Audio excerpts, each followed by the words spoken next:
क्षेत्र कुरुक्षेत्र से विजय सब्रवाल अपने त्रिशूल प्रोग्राम में आप सबको नमस्ते, सत श्री अकाल और आदाब करता है। कल हरियाणा में जो इलेक्शन विधानसभा की आ रही हैं उसमें अपने एप्लीकेशन जो हैं कैंडिडेट्स की विड्रा करने की आखिरी तारीख थी और तकरीबन 150 जो कैंडिडेट थे उन्होंने अपना नॉमिनेशन विड्रा किया, लेकिन इसके बावजूद 1031 कैंडिडेट फील्ड में रह गए 90 सीटों के लिए।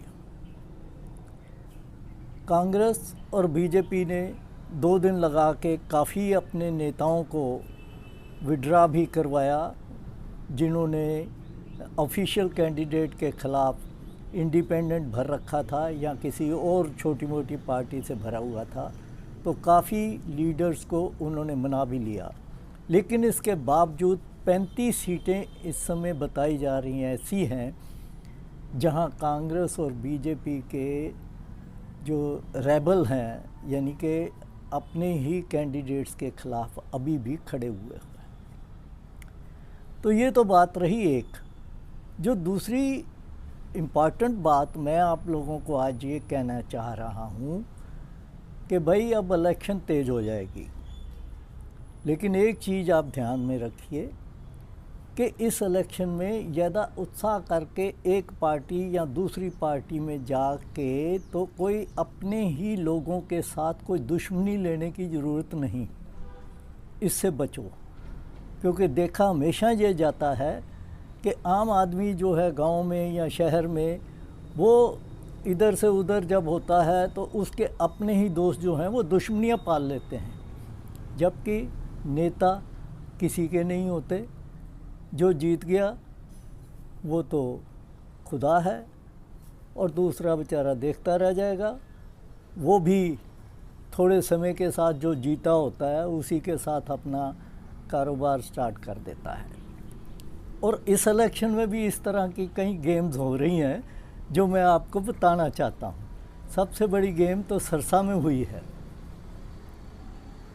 सरसा जहाँ मतलब काफ़ी मैं कहूँ कि ओम प्रकाश चौटाला जी का गढ़ माना जाता है INLD का, वहाँ गोपाल कांडा जी हैं। तो गोपाल कांडा जी के साथ बीजेपी ने पीछे काफ़ी चलता रहा कि उनकी पार्टी जो है हरियाणा लोकदल पार्टी उसके साथ टाई अप हो जाएगी, लेकिन गोपाल कांडा जी ने शायद 4 सीटें मांगी, वो बीजेपी ने नहीं दी। तो फिर उन्होंने जो है इंडिपेंडेंट अपनी पार्टी की तरफ से 4-5 कैंडिडेट वहाँ खड़े कर रखे हैं। गोपाल कांडा जी खुद सरसा से लड़ रहे हैं, उनके खिलाफ बीजेपी ने भी कैंडिडेट खड़ा किया, जांगड़ा हैं कोई उनको। लेकिन कल जांगड़ा जी से ये कहा गया कि आप अपना कैंडिडेचर विड्रा करें, यानी कि बीजेपी ने कांडा जी को क्लीन चिट अपनी तरफ से तो दे दी। अब क्या है कि कांडा जी की जो पार्टी है उसकी लाइन जो है वो INLD और BSP जो है वो पहले ही अलायंस कर चुके हैं। तो अब इन्होंने अपनी पार्टी की HLP की जो है वो अलायंस अभय चौटाला INLD गिन लीजिए या BSP और ये तीनों की हो गई। अब इन तीनों के अगेंस्ट बीजेपी ने अपना कैंडिडेट आप समझ लीजिए हटा लिया। इसका मतलब ये हुआ कि बीजेपी और INLD अंडर हैंड कोई ना कोई एग्रीमेंट कर चुके हैं। और इसको अगर और बारीकी से देखें तो बताया ये जाता है कि रानिया, जहाँ से पिछली बार रणजीत सिंह चौटाला जो कि मंत्री भी रहे 5 साल और देवीलाल जी के छोटे बेटे हैं, वो रानिया से पिछली बार जीते। इस बार उन्होंने वहाँ से इंडिपेंडेंट इलेक्शन लड़ने के लिए एप्लीकेशन भरी हुई है, नॉमिनेशन भरा हुआ है। दूसरी तरफ अभय चौटाला, जो कि INLD के समझ लो अब तो सर्वे सर्वा ही हैं, क्योंकि ओम प्रकाश चौटाला जी तो वृद्ध होते जा रहे हैं। उनके बेटे अर्जुन जो हैं वो वहाँ से, अर्जुन सिंह, वो वहाँ से लड़ रहे हैं, यानी कि दादा और पोते की वहाँ लड़ाई है। वहाँ पे बीजेपी ने, और कांडा जी का भी एक कैंडिडेट है, लेकिन वो कांडा जी का और बीजेपी का कैंडिडेट बताया जाता है कि दोनों कमज़ोर हैं, ताकि INLD को वहाँ जो है हेल्प की जा सके कि अभय चौटाला जी का बेटा रणजीत सिंह को मात दे सके।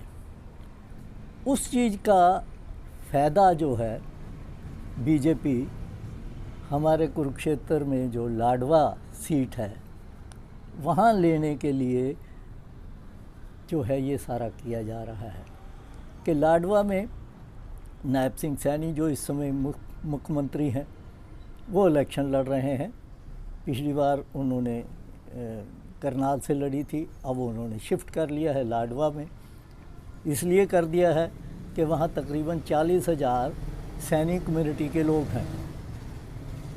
इसी प्रकार तकरीबन 40,000 जाट कम्युनिटी के वोट हैं।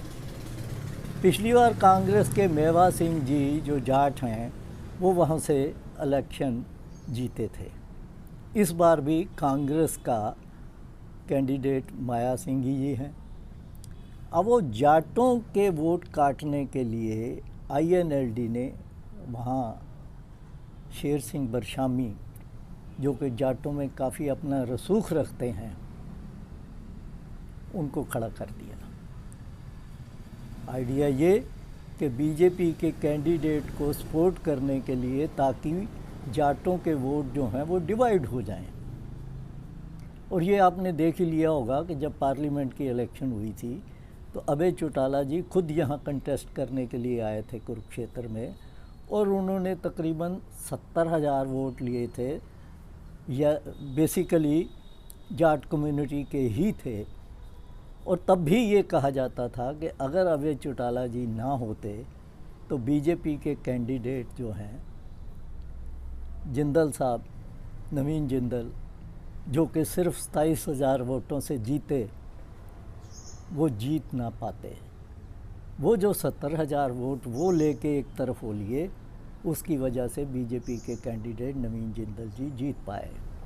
अब यही गेम जो है ये सारी पार्टियां रल मिल के लाडवा, सिरसा और रानिया में खेल रही हैं।